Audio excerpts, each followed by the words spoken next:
Good morning mga guys.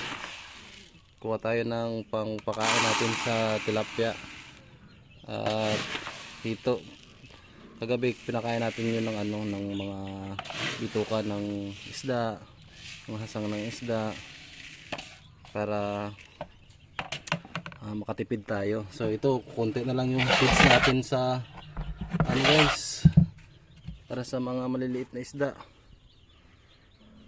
So andito na po tayo sa ating fish pan at ito po yung mga tilapia natin. Ayan, magpapakain tayo ng tilapia ngayon at ito po yung hitoan natin.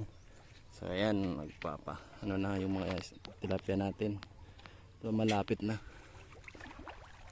Ayan. Ang dami nila oh.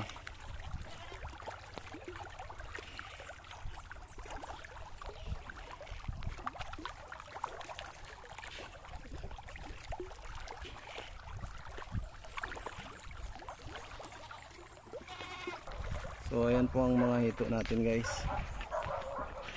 Ayan.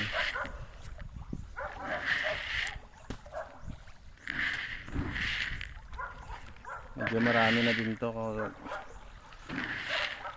malapit na din to i-dispose.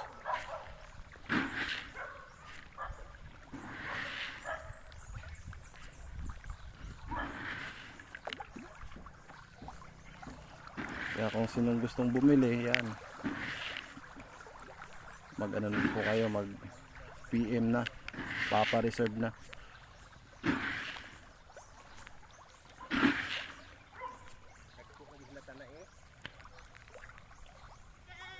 Ano, dami na oh.